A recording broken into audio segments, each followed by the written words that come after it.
Good afternoon, everyone. Welcome to the 3 R's, rest, refresh, rebalance, and re-energize from Rotary. And here to greet you is our District Governor, Sandy Matsui. Thank you, Naomi. And to everyone who's here, mahalo for joining us tonight. And as Naomi already mentioned, tonight is an evening for you to refresh, to rebalance, and to re-energize. Put on by us for the Rotarians in District 5000, Hawaii. For those of you who may not know us as Rotary, you know, our motto is service above self. And it's that motto because it best conveys the philosophy of an unselfish volunteer to serve others above our own selves. But you know, you as our healthcare heroes, you do this on a daily basis, and you live by this and you work by this on a daily basis. And for that, we are so grateful and we thank you. And you know, beyond even service above self, you are truly the reflection of the Aloha spirit, which is the coordination of the mind and heart within each of you, because each of you must think and emote good feelings to others you serve and take care of, regardless of the circumstances. And so, you know, aloha, your mutual regard and your affection that extends warmth in caring with no obligation in return, that brings life. And we thank you for all that you do to bring us life and to maintain our life. Because you see, aloha is about the spirit of the belief in carrying that spirit forth in all that we do. And it's an interconnectedness that really binds together the love we have for one another and our respect for the earth, all of its inhabitants, including us, and with our daily expression of gratitude, compassion, and humility. You, as healthcare heroes, you are our spirits of aloha. And so with that, Rotary District 5000 here in Hawaii, we all want to thank you. Mahalo.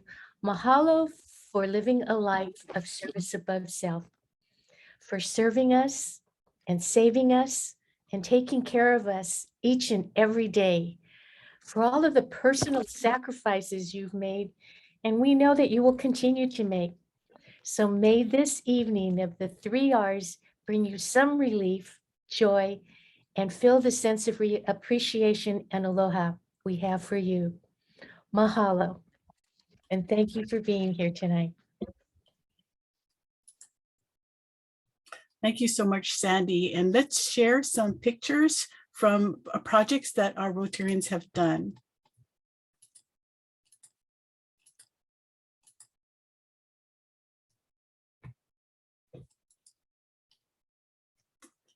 So here we are donating ear savers at Hawaii Pacific Health, at Castle Hospital,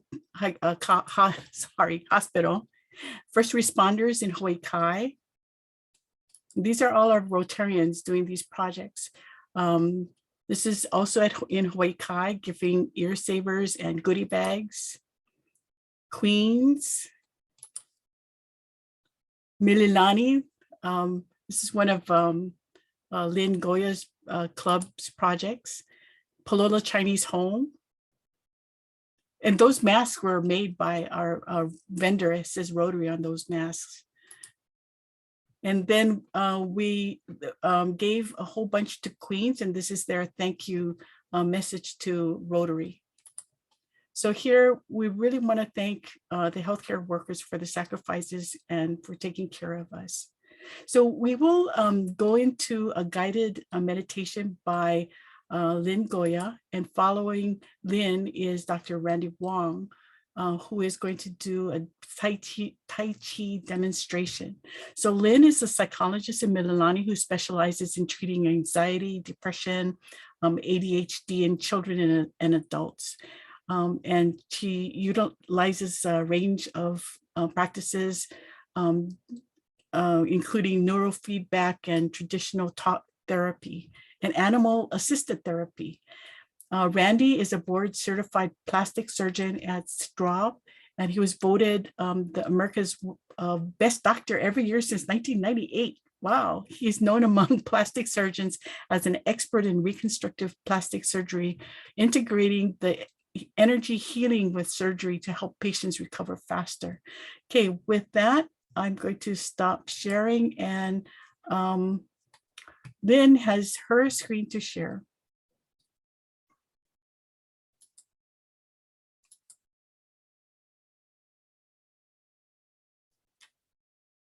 Lynn, go ahead.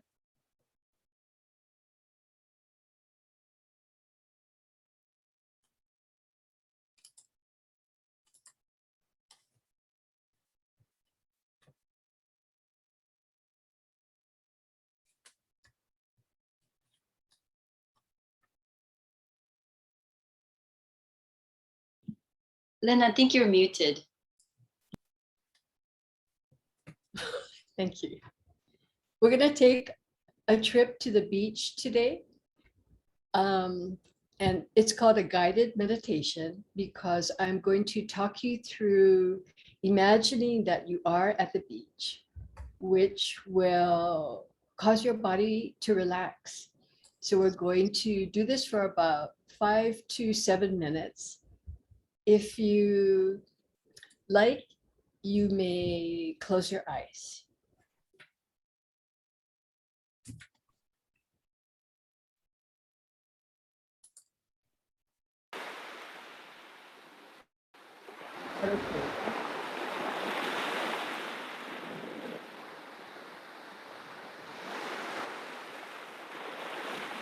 Okay. Well, first of all, remember, carry your stress in your shoulders, just like I do. So let's start by reaching your shoulders up to your ears and scrunching it up, and then relax. Oh, that feels good.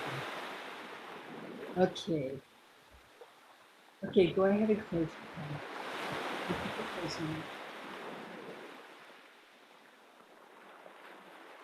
I'd like for you to imagine that you're sitting on the sand at your favorite beach. You can feel how the sand is warm. Your toes are stuck into the sand. And the sand underneath is a little cooler. And you can hear the waves really gently coming up the shore.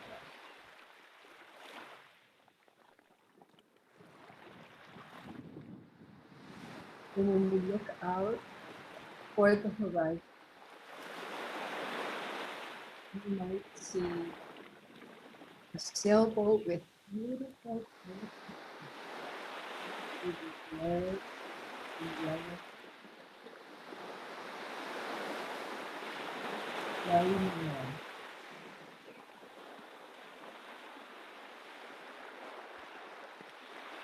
And you might hear children laughing.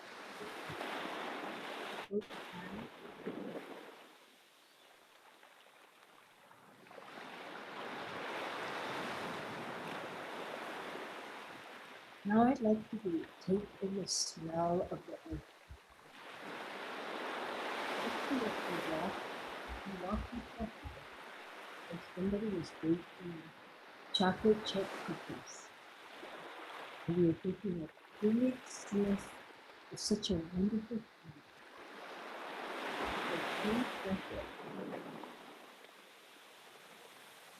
And then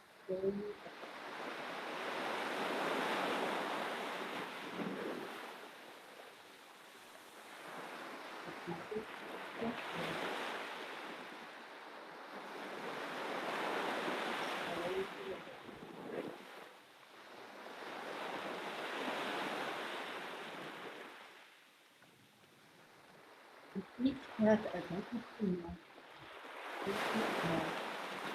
all the stressors of your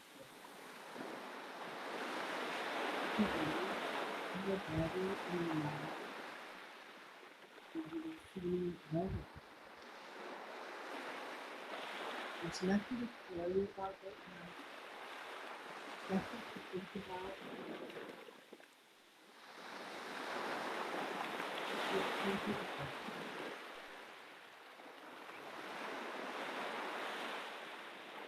I wonder if you can feel the sun. in the top of your head.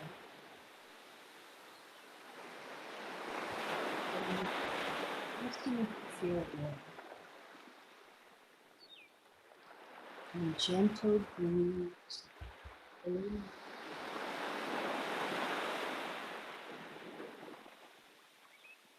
And when you look out in the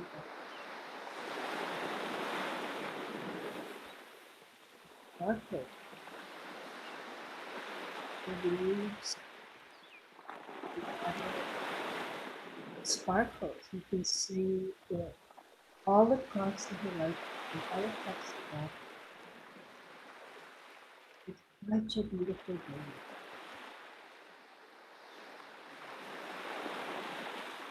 So keep breathing. Out the breath.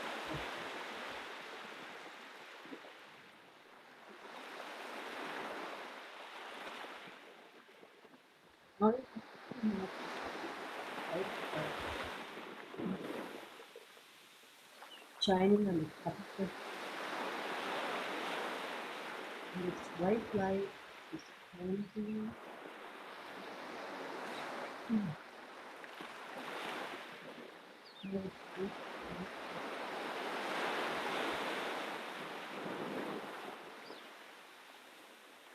You make it happen. You will let it slowly going to move down your back and cause your body to relax.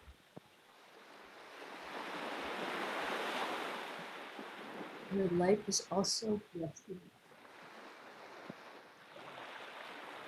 It will like moves down your body. Move down your neck.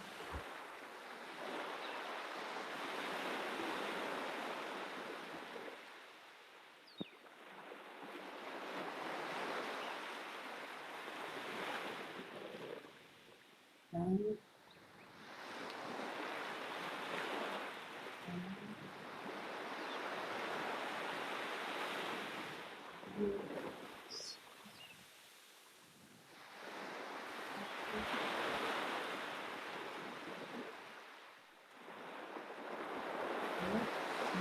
right now. Let's pull and blow the thoughts.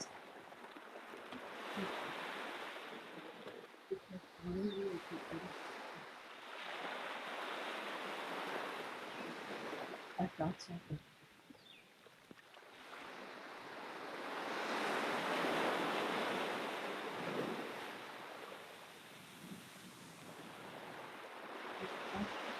Anytime you do it, and imagining it, each really hard, and just take a moment.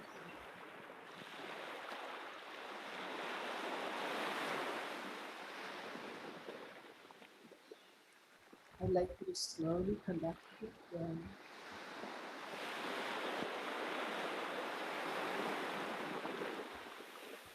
And when you're ready, go ahead and open it.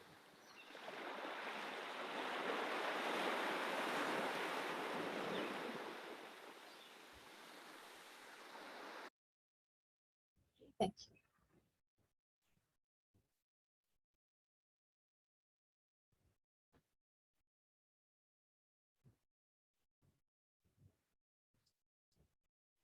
So Lynn, do you want to talk a little bit about the guided meditation and how that helps you and how people can do this at home? Excuse me. So our minds affect how our body feels. Excuse me. if we were to imagine something like when we're in a scary movie, we're not there, but we're seeing it and imagining it, and our body is getting scared. So if your mind can imagine a relaxing scene, your body will relax. So if you take it to being a practice, it's meditation. People, can meditate for an extended amount of time, but you could just do it for minutes a day, just closing your eyes and imagining that you're in a peaceful, restful place. It'll slow down your stress level in your body and give you a short break.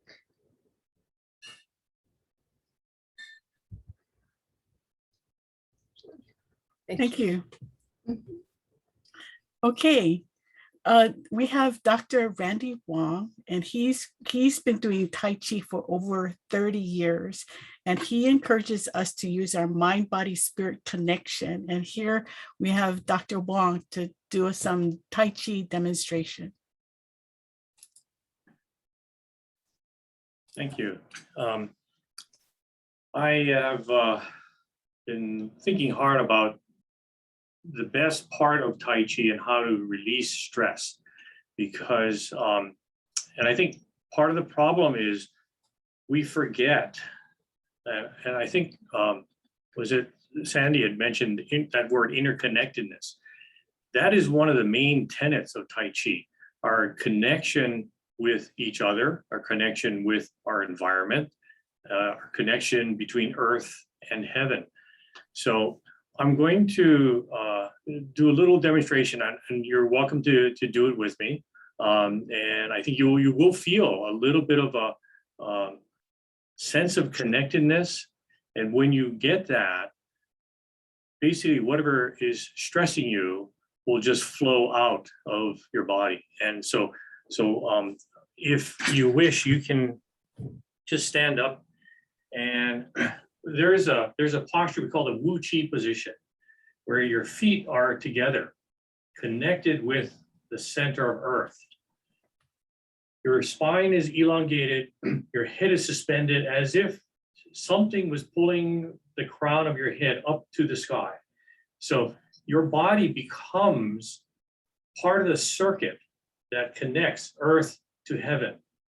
Okay, so in that circuit, you are channeling energy through your body. In yoga, they call it your chakras. And with Tai Chi, this Wu Chi position represents the state of nothingness that existed before the Big Bang, before everything started. Okay, and what we do out of the Wu Chi position is we take a deep breath,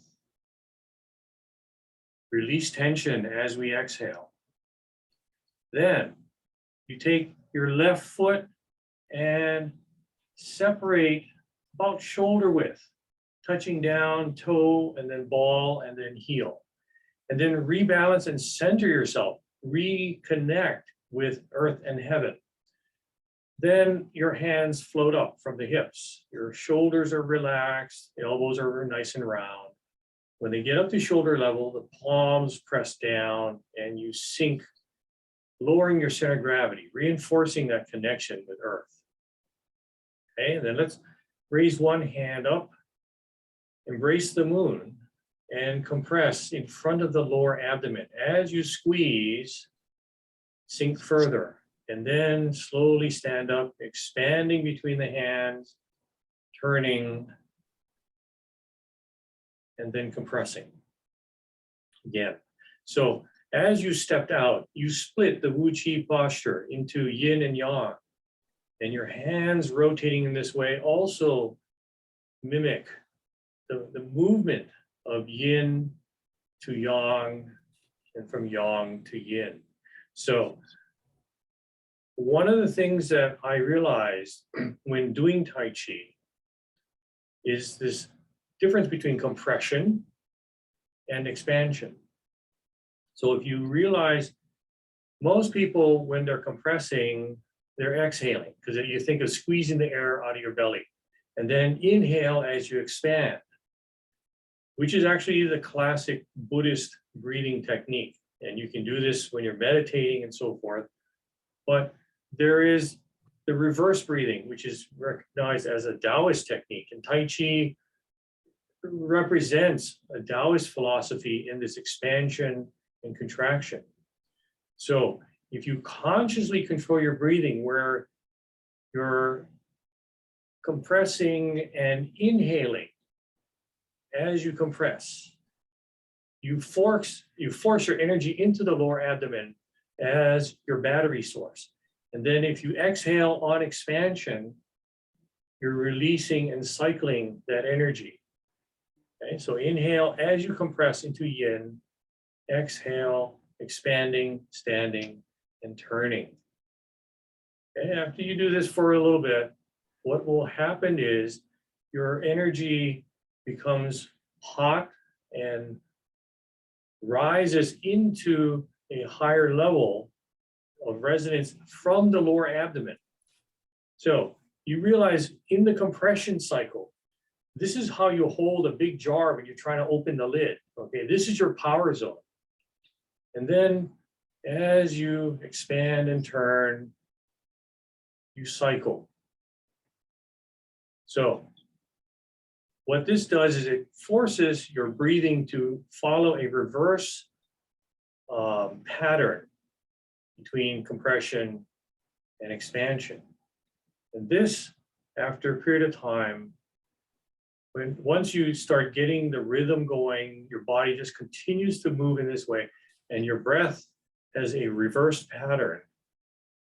You can't help but actually start feeling that connection between earth and heaven and all of the things that are related to the connectedness, the relationships, yin and yang, hot and cold, light and dark, male and female, and all the opposites come into play.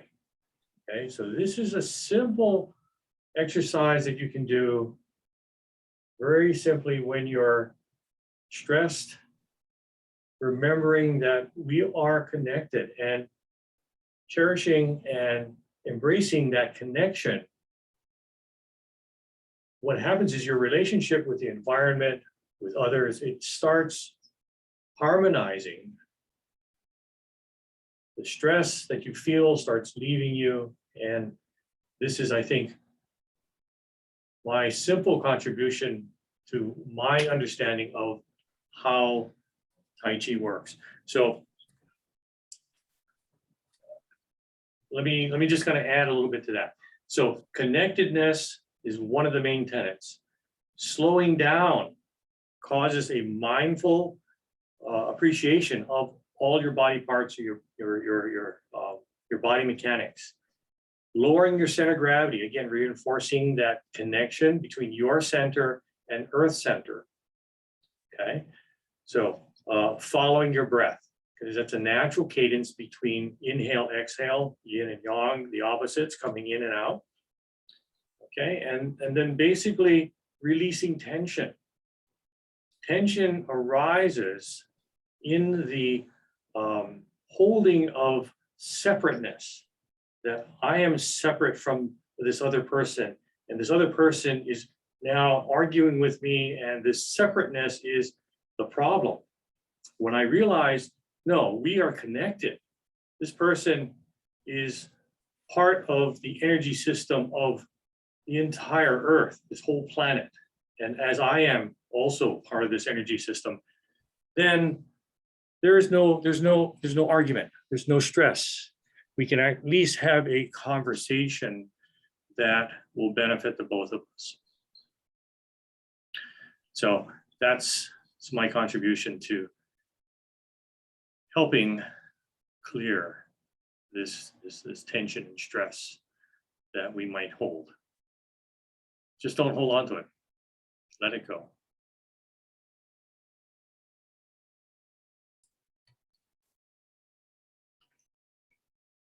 Thank you very much. You're welcome. Thank you. And I guess that's good advice, to let it go. There's so many stresses at the workplace. So Dr. Wong, what are you seeing in the workplace? How do people cope with some situations there? It is difficult, particularly in healthcare. I remember I was actually walking through Don Quixote in my scrubs one day, and I'm actually in private practice, so I don't really deal with the hospital that much. I don't really take care of patients in the ICU as I used to. I mean, I used to run the burn unit at Straub, and we used to deal with end of life situations all the time. But what really struck me that day as I was walking through,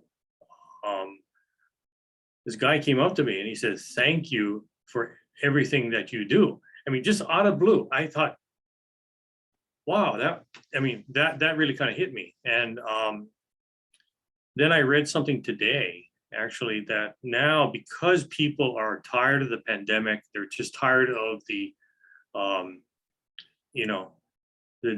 divisiveness in the political stand between, do you get vaccinated, do you not get vaccinated? There's all these conspiracy theories flying around. It's hard to know what to believe on the news anymore. There's a lot of stuff going around, and what I read was there are actually people in the general public that are actually attacking healthcare workers now. So they're actually afraid to actually go outside the hospital in their scrubs because they're now identified with, well, healthcare essentially, obviously, is connected to, management and treatment of a pandemic. And it's this associative stress that, oh, this person's in scrubs, must be working at the hospital. And somehow they make this connection that this person is partially responsible for all of the economic woes of, me losing my job, and, I can't go out to restaurants. And, we have all these stresses upon the community. So I thought, wow, what a switch that at one point, healthcare workers were hailed as heroes.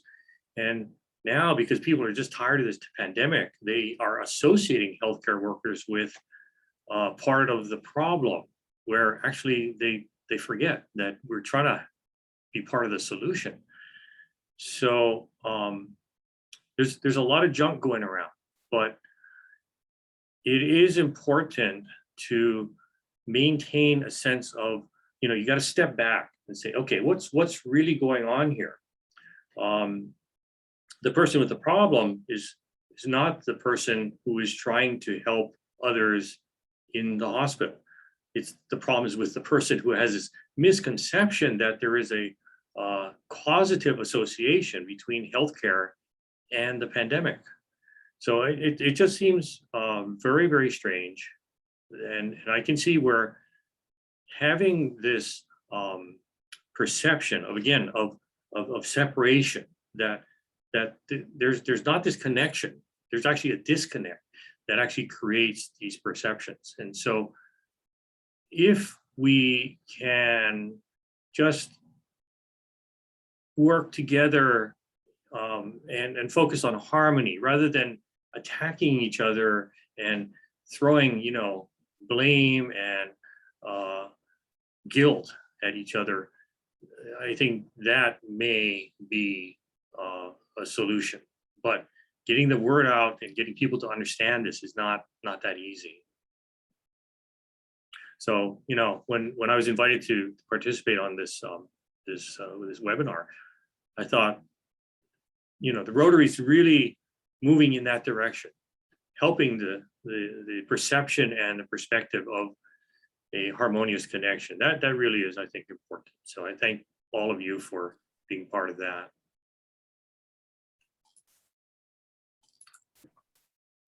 Thank you very much for sharing that. So Cecily and Lynn, what would you like to do from here? I can go ahead and share some of the gratitude messages now. Okay. I have them on my phone, so I'm going to read them.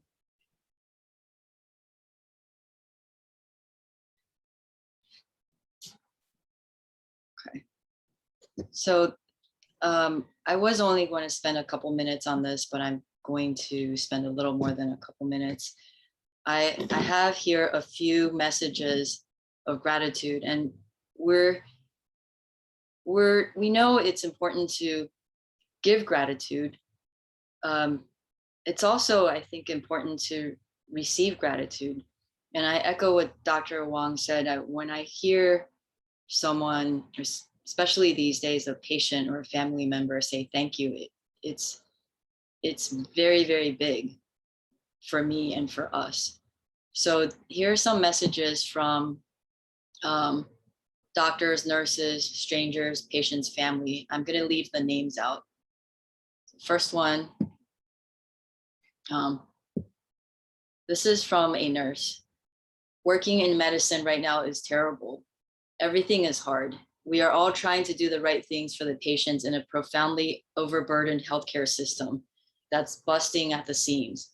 And for months now, we have been bearing witness to unnecessary suffering every single shift.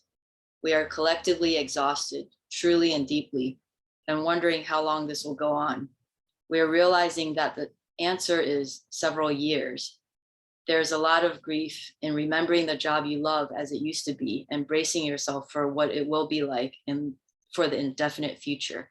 However, my coworkers are amazing. I'm so grateful for the environmental services folks, the patient care techs, the nurses, my fellow emergency docs, all the consultants and hospitalists getting slammed with an impossible number of admissions and being kind about it.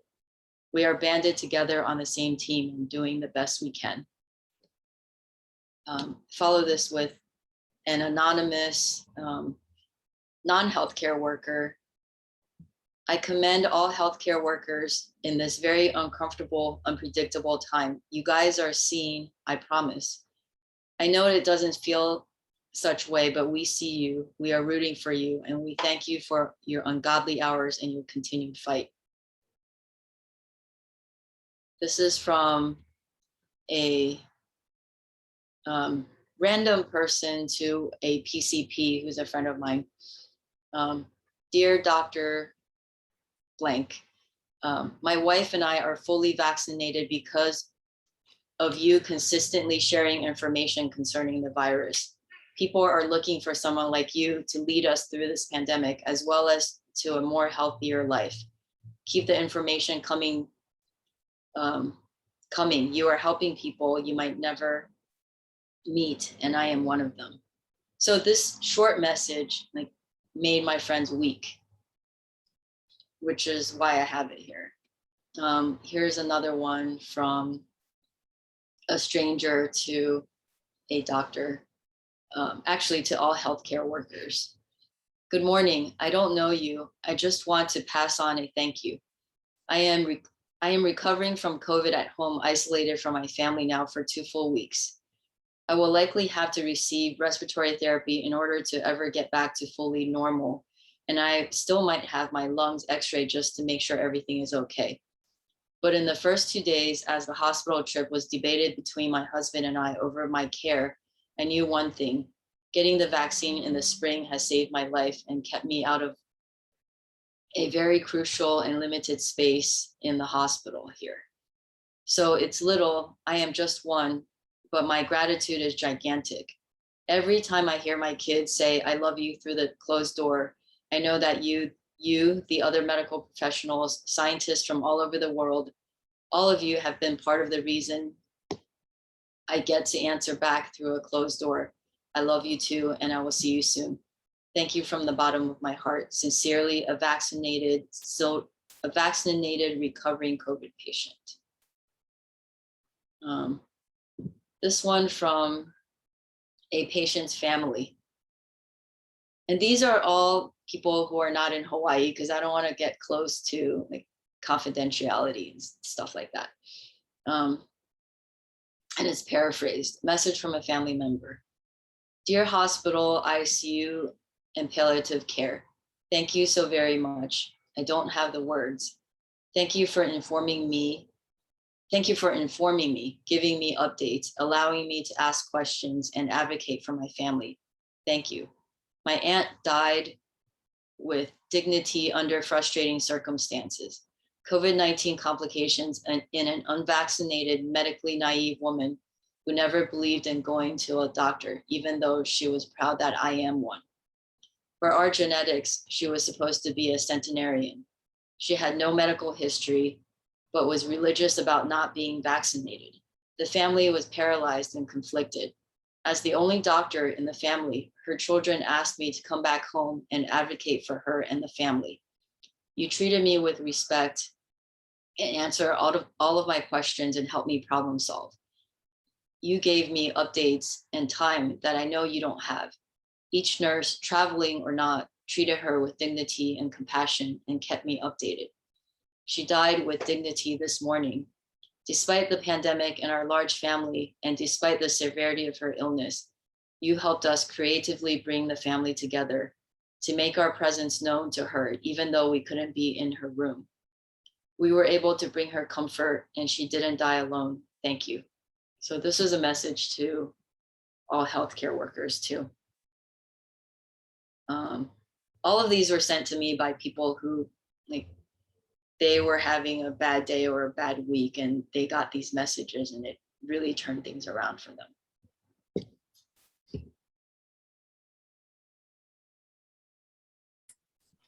Thank you, Dr. Wang.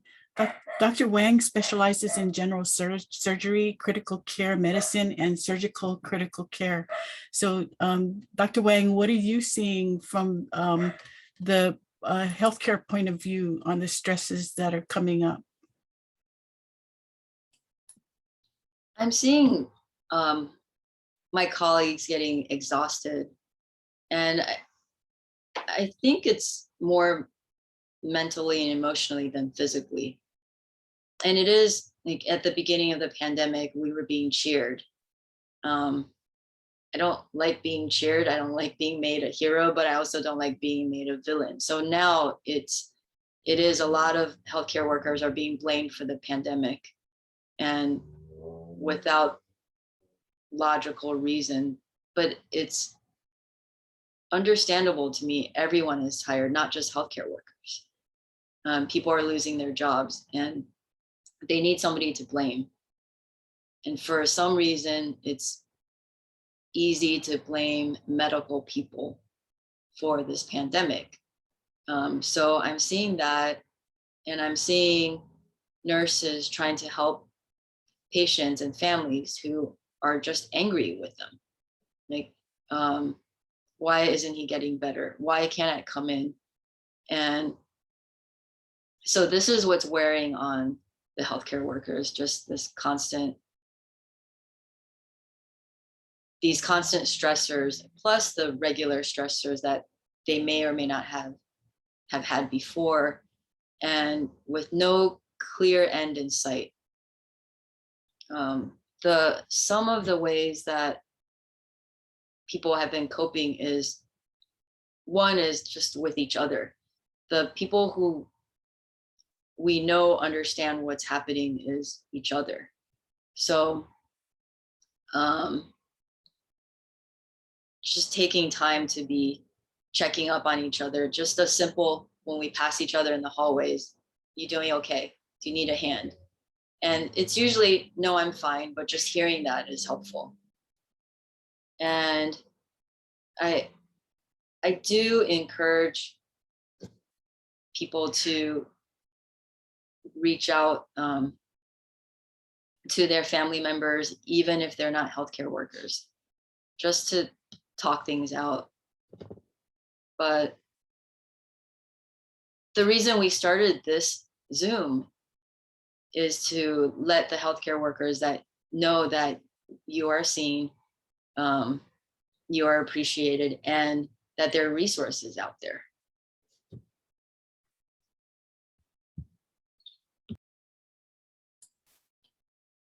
Thank you.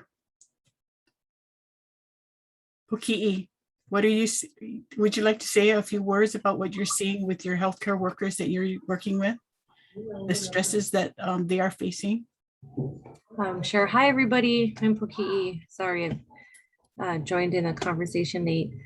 Thanks, Naomi. I think I caught some of what is it Cecilia was saying, and I agree. A lot of my coworkers are still in the hospital systems.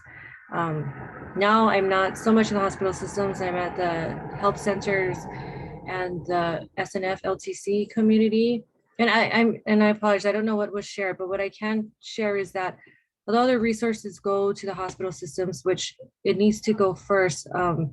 I think what I'm seeing on the other side is that a lot of times, like, the rest of us feel forgotten, right? The female nurses go straight over there, and then there's nothing like that for the SNF LTCs.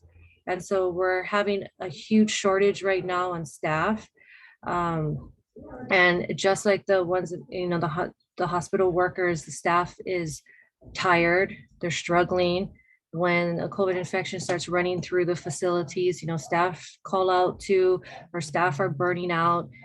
They're tired. I literally stayed, not went home and came back, lived at my facility for 2 weeks so I could keep providing care to patients who were positive, as well as providing stepping into for my staff so that they could take a break and I could be on the floor. There was one time where I was there for 3 days straight on the floor, getting 2 hours of sleep just for 3 days straight. So, but there are no resources for the SNF LTC community. And then if the EDs are full and the ICUs are full, then we have to maintain them back in the facility where we don't have anything that the hospitals have to, all the emergency equipment and the oxygen and everything. We don't have any of that.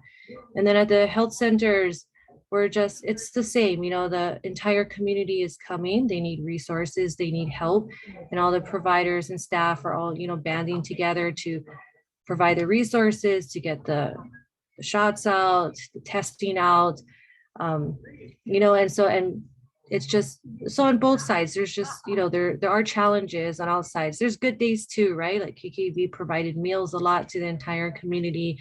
At my facility at home, I saw different departments coming together and trying to step in for each other, even though they're never been trained in that other department, right? We had, managers as housekeepers, we had, dietary, jumping in and trying to help out with the patients and, residents. So, there were some goods that really brought people together to feel like a family, but yeah, there's still a lot of challenges, for us. When the testing came, when the vaccinations came, we were kind of had to figure that all out on our own. And so I think there's a lot of the similarities, but a lot of the resources don't come that way. So that's what I'm seeing too. Dr. Balaz, can I ask you some questions? Sure. So you're at a health center. Yeah, I work at a health center and part-time, and then full-time, or my main job is at Lunalilo Home. It's the Arch 2 long-term care. So what do you and your coworkers do to manage the stress? Celebrate, have fun. Like when one afternoon we turned on the music and everybody came out and danced with all the residents in the main room. We did things like that. The managers went and picked up food for all the shifts, and we had a Zoom meeting just yesterday, and we had all these certificates that said you're awesome, thank you for all you do, and everybody it was all colorful and stuff, and handed out, managers going to staff individually to say thank you, I appreciate you, but I think, and then managers coming onto the floor to support the staff. So trying to boost morale. At the same time, we brought flowers, we gave out candy one day, we played games with the staff, since all of us were pretty much staying there overtime. So we tried to do things like that to just boost morale a little bit. And then at the health center, the providers all get together on a Friday and do some health awareness meditation or things like that to help us get through it. Well, it's nice to see you smiling when you talk about that. It's a good time. What kind of advice would you give to other healthcare providers? That this isn't the end. There's still hope. We're as strong as we've ever been.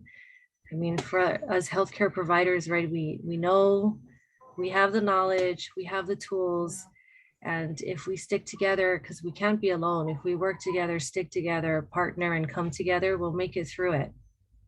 No doubt. Do you think that healthcare providers are having problems balancing work and home life? Yes. Yeah, in what way?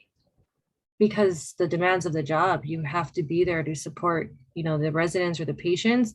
So that makes it that your family has to come second. And, we have I got my elderly parents at home, the 2 week, and my father is bedbound. He's in end stage Alzheimer's. And so at the same time, I'm taking care of the residents. Had to make phone calls, who can come in and, help and take care and, all of that stuff. So it's twofold. So even though you're at home trying to do stuff, if you have kids or, your spouses, parents, then you're half of the time you're trying to figure out how to still take care of things at home. So definitely. And then, that you have to come to work. So then your family kind of becomes, secondary. Do you have any advice to give on how people can help their family understand? I think communication and talking, my family, although they missed me and stuff, they understood. I called, I did a HIPAA, I can't say everything, but that they knew that, that I was doing, my job, what I was trained to do, what I wanted to do, where my heart is. And so I think they appreciated that I was doing that. And then, also seeing that I'm still trying to take care of things at home. So a lot of my staff, asked to, and we actually did have a huddle on this, and we all got together and talked about, what kind of things to say to our family and to share when, they're working overtime and staying overtime. And some of them, work in other care, have family care homes and things. And so a lot of it was communication, but, support on the family on their side, and then support from themselves to the family. And so it worked out well. I mean, in the end, when everybody just started communicating with family, and this is why I'm doing this is why I'm here, and I will be home and I will come home to take care of that. But right now I have to be here. Yeah. So can you speak on behalf of other healthcare workers? How can we help? Help each other, or How can people like Rotary help? oh, well, this is awesome to have a forum where we can unload, and say what we're going through. And then I think what, Rotary is awesome at getting awareness out and education and doing things. And so I think banding with other community initiatives, doing the education, helping us get the word out on vaccinations. I mean, sorry, I don't know everybody's views in here. Sorry if you're opposed to vaccinations, but, helping us get the information out to the public and to each other in Rotary, to our other Rotary clubs, and to the organizations we work with about all, what we're doing, where to go for vaccinations, where to go for vaccines, why we should be doing, right? There's a lot of misinformation out there. I know, Rotary has helped out too with Project Vision and, going to sites to help with vaccinations. And I think just continuing to do things like that, is amazing. And maybe the only other thing is, depending on, your organization or your position, if there are any ways to help the healthcare, facilities or the SNFs get the needed attention, whether it's in policy or legislation, or to get, we're having a huge shortage at the manager level, CNAs, RNs, specialists to kind of, help us get the word out, recruit, acknowledge what's going on. And maybe the last thing I could say is, bringing resources to the non-hospital systems. The attention is always there, and it should be, but to help bring awareness that there are healthcare workers, nurses, and doctors and nurse practitioners that are outside of the hospital system that need help also, that are going through all of this also. And if we can swing resources that way too, it would definitely help us take care of, you know, our most vulnerable who are in nursing homes across the state. Does anybody have any questions or comments? Sorry. No, not at all. I just like to make a comment just about the ripple effect, you know, because there's always and there should be a lot of concern about the people that are the frontline workers. But as Poki'i was saying, huge effect on her family and her family's family, and then her friends, and then you know all the entire circle. So this one core group that's severely affected, it also affects everything that's connected to them. So it's really wide reaching, and so that's where I think Rotary can really help, is to understand that ripple effect goes way beyond just the people that are the frontline workers that are taking a lot of it right now, or the brunt of all of it. It affects their families and all their extended ohana, all of that. So it's a big effect on a wider range of people.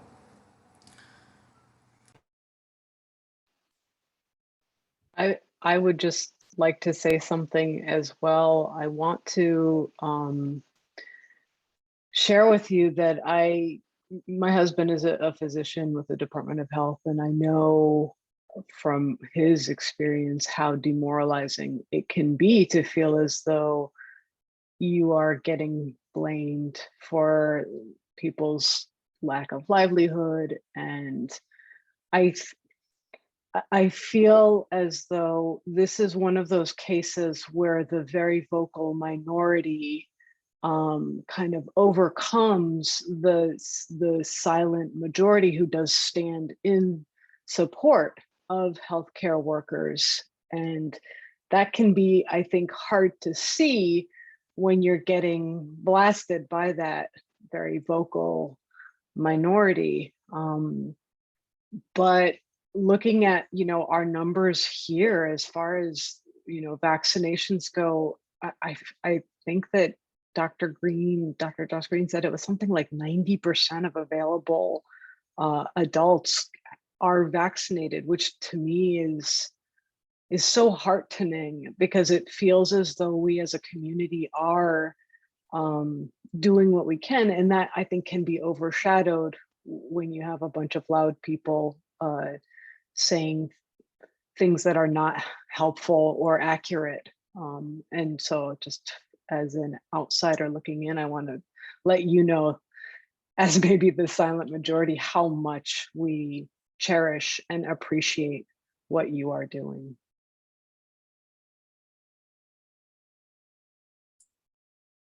Thank you, Natalie.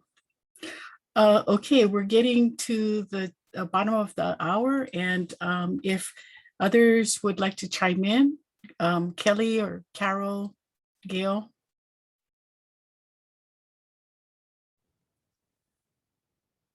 My name is Kelly Mcdonald. I am with the Rotary Club of Diamond Head Kaiman-T. And while I'm not a medical provider, I work for Aloha Care, the state's second largest Medicaid insurance.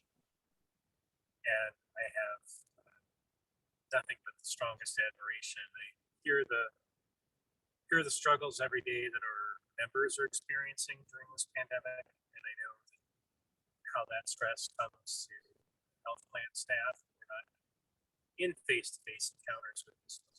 Hear it from providers who are doing everything from podiatry to kidney dialysis to SNFs and long-term care facilities. The system is under such great strain. I'm grateful so much for being in a place where we value and can express and have empathy and providing providers who are doing service and have this opportunity to continue to extend them. So, thank you, everybody.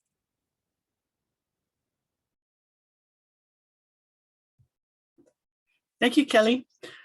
Carol or Gail, anything? Would you like to add anything?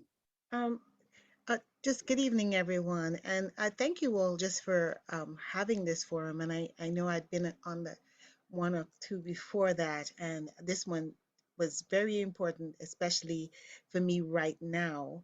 The information that was shared, learning about the Tai Chi and the meditation, things that I have to practice. I am not in healthcare, but I work at a chapel. I work for the chapel. So we have a different kind of emotional well-being that we have to face, that people come in with all those other stresses and all those other people, family members and stuff. And I work primarily at the base, so I deal with a lot of the young military that this since the pandemic started. Everything is new to them. They're new from home. They have never been away from home, and then having to deal with all of the other stresses and stuff that's going on. So, but I do appreciate everything that has been shared, and I I support the health workers completely. That's my family line are nurses. Um, I and so I too want to make sure that you guys know that we do appreciate all of the work that you do. I volunteer a lot in the community still, and senior centers were my heart. And I haven't been able to go in there, but I get to wave. Sometimes I call and say, "Look out the window" at my favorite one downtown, and they wave to me out the window. We get to deliver cards and little packages of things, and I see some of them are still hanging in there. So I appreciate all that you all do, and I thank you so much for this forum.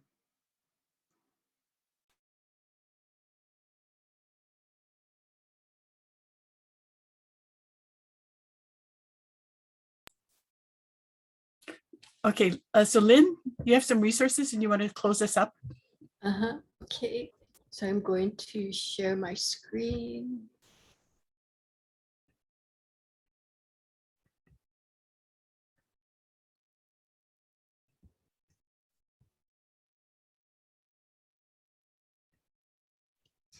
Okay, wait. All right, here we go. So if you're watching this video, I would suggest that you take a picture of this page so that you have something to refer to if you ever need resources. I would absolutely recommend to you that you see a therapist. No matter, don't feel that your stress is not as bad as other people, because just talking to someone who will just support you through and listen to what you have to say will be really healing. So the first one is, of course, to call 911 if you're in imminent danger.